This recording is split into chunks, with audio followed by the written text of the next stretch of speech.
Muy buenas tardes a todas las personas que me están viendo. En esta nueva oportunidad vamos a presentar otro episodio de Medicina en 5 minutos y vamos a hablar sobre lo que es la regulación de la glicemia y su importancia y cómo actúa el cuerpo humano frente a lo que es la hipoglicemia. Bueno, yo soy el Dr. Gosu y empecemos con esto. Bueno, para hablar de la glicemia, en primer lugar tenemos que explicar por qué es importante controlar la glicemia normal, ¿no? Bueno, entonces la glucosa es una molécula de 6 carbonos, también llamada hexosa, y es importante controlar esto dentro de rangos bien delimitados, porque generalmente hay tejidos que solamente van a depender, van a sacar energía de la glucosa. Y uno de estos tejidos más importantes es el sistema nervioso o tejido encefálico. Ahora, es por eso que es muy importante regular lo que es la glicemia, ¿no? Eh, Otra cuestión importante es que en el tejido nervioso no va a actuar la insulina como intermediario, ¿no? Para meter la glucosa dentro de la célula nerviosa. ¿Por qué? Porque a diferencia de los demás tejidos, el tejido nervioso va a ser permeable a lo que es la glucosa, ¿no? Por ser su principal fuente de energía. Ahora, es por eso que el cuerpo humano tiene mecanismos muy rígidos por el cual se controla la glicemia en rangos normales, ¿no? Entonces, vamos a presentar acá los mecanismos, ¿no? Un mecanismo, o en general un bando, tenemos a la insulina y las incretinas, ¿no? Entonces, estas dos en conjunto lo que van a hacer es disminuir los niveles de glucosa en sangre, o sea, la glicemia, ¿no?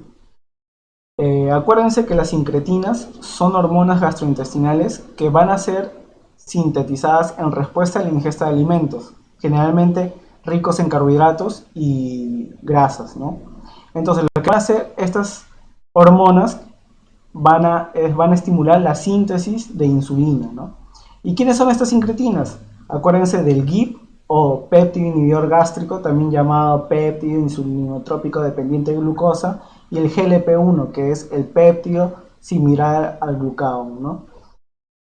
Entonces, estos en conjunto van a tratar de disminuir la glucosa, ¿no? Pero este bando se va a enfrentar a otro, que en conjunto son denominadas las hormonas contrarreguladoras.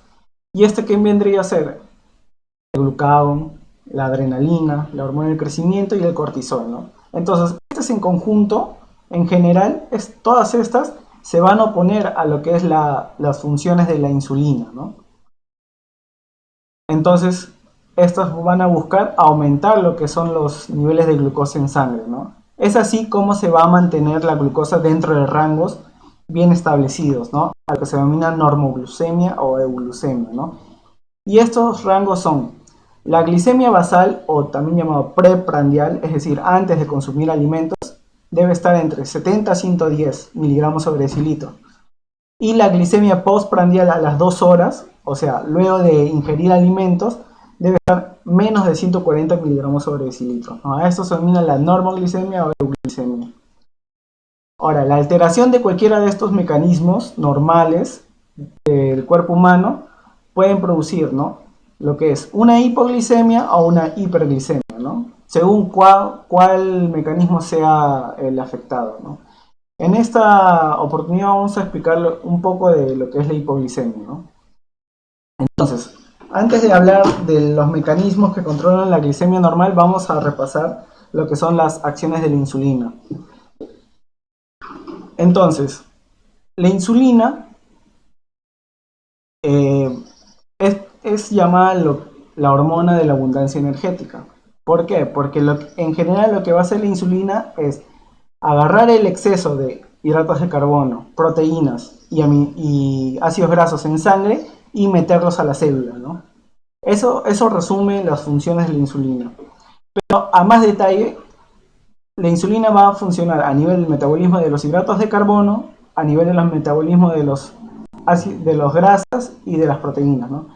A nivel del metabolismo de los carbohidratos, lo que va a generar la insulina es que Aumenta la captación de glucosa al interior de la célula, disminuye lo que es la gluconeogénesis y glucogenólisis y aumenta la formación de glucógeno, ¿no? Acuérdense que la glucogenólisis es la degradación de glucógeno a sus monómeros de glucosa. Y la gluconeogénesis es la formación de glucosa a partir de sustratos no carbohidratos, ¿no? Como por ejemplo aminoácidos o glicerol. Entonces, estos, en conclusión, lo que van a tratar es disminuir la concentración de glucosa en sangre, es decir, la glicemia. Ahora, a nivel de las grasas, lo que va a hacer la insulina es aumenta la sedimentación de las grasas o el depósito de grasas e inhibe la lipólisis, ¿no? Entonces, lo que va a hacer esto es disminuir las concentraciones de ácidos grasos en sangre y de cetoácidos.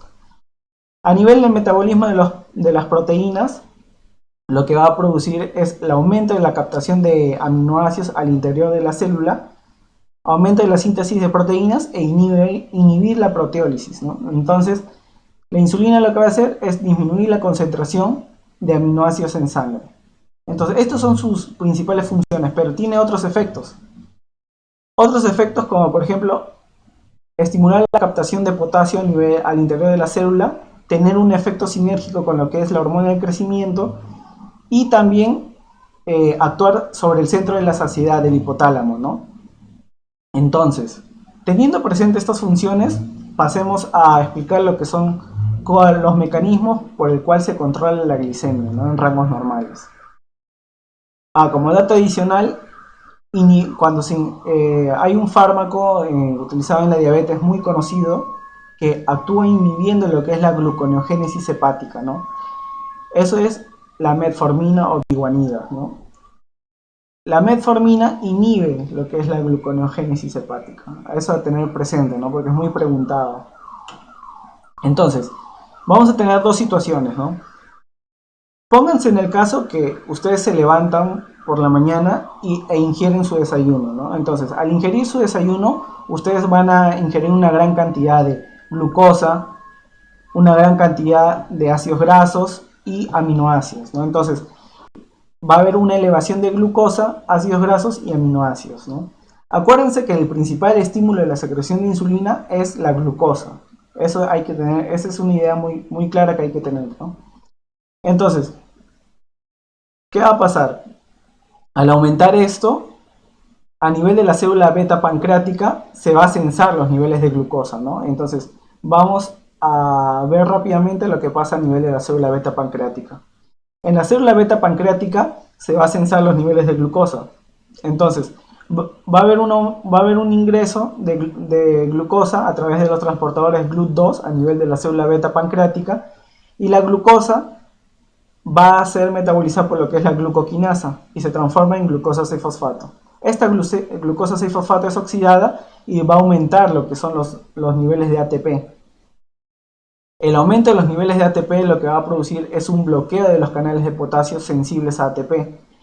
Este bloqueo produce una despolarización de la membrana celular que produce la apertura de los canales de calcio dependientes de voltaje. El aumento de los canales de calcio a nivel intracelular produce la fusión y excreción del contenido de las vesículas, ¿no? Que contienen insulina y péptido C. Entonces, lo que se va a producir es la secreción de insulina, ¿no? Y se media lo que son los efectos fisiológicos de la insulina. Por lo tanto, en conclusión, va a haber una disminución de la glicemia. Ahora, acuérdense que las incretinas también, como les había explicado, las incretinas, el GLP y el GIP, van a estimular la síntesis y secreción de insulina, por lo cual también disminuye la glicemia, ¿no? Entonces, vamos a ponernos en el caso opuesto, en el cual una persona hace ayuno. Cuando una persona hace ayuno, lo que se va a manifestar a nivel sérico es que va a haber una disminución de la glucosa, ácidos grasos y aminoácidos en sangre. Entonces, el cuerpo humano tiene mecanismos de defensa cuando la glucosa desciende por los límites normales, ¿no? Acuérdense que de manera aguda la hipoglicemia es mucho más peligrosa que la hiperglicemia. ¿Por qué? Porque les había dicho que el tejido nervioso, el tejido encefálico, depende como fuente energética de glucosa, solamente de glucosa. Es por eso que el cuerpo humano tiene líneas de defensa contra lo que son la disminución de la glucosa en sangre. Entonces, la primera línea de defensa, ¿cuál va a ser? Va a ser la disminución de la secreción de insulina, ¿no? Entonces, esa es la primera línea de defensa, de tal manera que ya no se median los efectos fisiológicos de insulina y aumenta lo que es la glucosa en sangre. La segunda línea de defensa es que se estimula la secreción de glucagón por parte de las células alfa pancreáticas. Acuérdate que el glucagón estimula lo que es la glucogenólisis y la gluconeogénesis, de tal manera que aumenta la producción de glucosa, ¿no? En general, todas las hormonas contrarreguladoras van a antagonizar los efectos fisiológicos de la insulina, ¿no? Ahora, una tercera línea de defensa es la secreción de adrenalina o epinefrina, ¿no? Que también tiene un efecto similar a lo que es el glucagón, promoviendo lo que es la gluconeogénesis hepática. Y una cuarta línea de defensa que es la hormona del crecimiento, el aumento de la secreción de la hormona del crecimiento y el cortisol, ¿no? Esta hormona del crecimiento y el cortisol va a limitar el uso de glucosa por parte de las células y aumenta también la glucosa a nivel sérico, ¿no?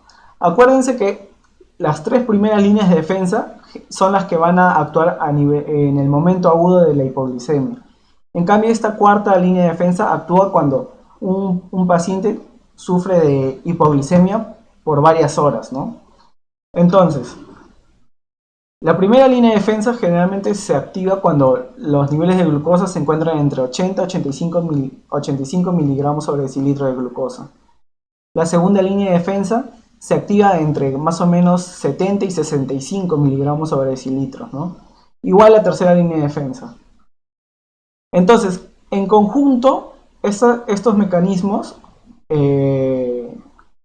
van a defender contra lo que es la hipoglicemia, ¿no? Entonces, en conjunto lo que van a producir es que una elevación de lo que es la glucosa en sangre, ¿no? Entonces, estos mecanismos son muy importantes para mantener el equilibrio entre para mantener la glucosa dentro de rangos normales. Acuérdense que la glucosa basal está entre 70 y 110 miligramos sobre decilitro y la postprandial a las 2 horas debe ser menor de 140. Entonces, un equilibrio entre el efecto de la insulina y las incretinas con el glucagón, la adrenalina, la hormona del crecimiento y el cortisol va a producir que la glicemia se mantenga en rangos normales. Acuérdense que la insulina y las incretinas disminuyen los niveles de glucosa, mientras que el glucagón y la adrenalina aumentan los niveles de glucosa en sangre, ¿no? A este en conjunto son denominadas las hormonas contrarreguladoras.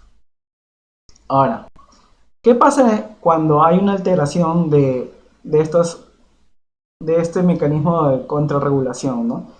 Y esto vemos generalmente en el paciente diabético, ¿no? Que no puede controlar la glucosa dentro de sus rangos normales, ¿no? Entonces, primero vamos a ver lo normal. En un paciente no diabético, la disminución de la glucosa produce una disminución de la insulina, que es la primera línea de defensa, un aumento del glucagón, que es la segunda línea de defensa, y el aumento de la epinefrina, que es la tercera línea de defensa, ¿no? Acuérdense que la cuarta línea de defensa solamente se activa cuando la hipoglicemia está mantenida por varias horas. Pero ¿qué pasa en la diabetes tipo 1? Acuérdense que en la diabetes tipo 1 hay destrucción de las células beta del páncreas por un mecanismo autoinmune, de tal manera que no va a haber insulina que se produzca, ¿no? Entonces, cuando hay una disminución de la glucosa, no disminuye la insulina. ¿Por qué? Porque no hay insulina. Entonces, si no disminuye la insulina, no va a haber un aumento del glucagón, porque la insulina y el glucagón generalmente están estrictamente reguladas entre las dos, ¿no? Cuando hay una secreción de insulina, se inhibe la secreción de glucagón. Cuando hay una disminución de los niveles de insulina, va a haber una secreción de glucagón, ¿no? Entonces, en la diabetes tipo 1, cuando hay una disminución de la glucosa, no disminuye la insulina porque no aumenta el glucagón porque no disminuye la insulina, y la epinefrina generalmente tiene un efecto atenuado. ¿Por qué? Porque en los pacientes con diabetes mellitus tipo 1 generalmente sufren de hipoglicemias a repetición, ¿no? Entonces, la activación del sistema nervioso simpático y la secreción de epinefrina va a estar atenuada porque se acostumbra a estar a las crisis de hipoglicemias persistentes. Ahora, en la diabetes mellitus tipo 2, cuando el paciente es una diabetes mellitus tipo 2 de reciente diagnóstico o reciente evolución, generalmente es similar a lo que es un paciente normal, ¿no? Porque en este no va a haber un defecto a nivel de lo que es la síntesis de insulina, pero a nivel tardío, cuando ya es de larga evolución, ya va a haber un defecto en lo que es la síntesis de insulina, ¿no? Entonces, este diabetes mellitus tipo 2 se va a asemejar a lo que es el parámetro de los diabetes mellitus tipo 1, ¿no?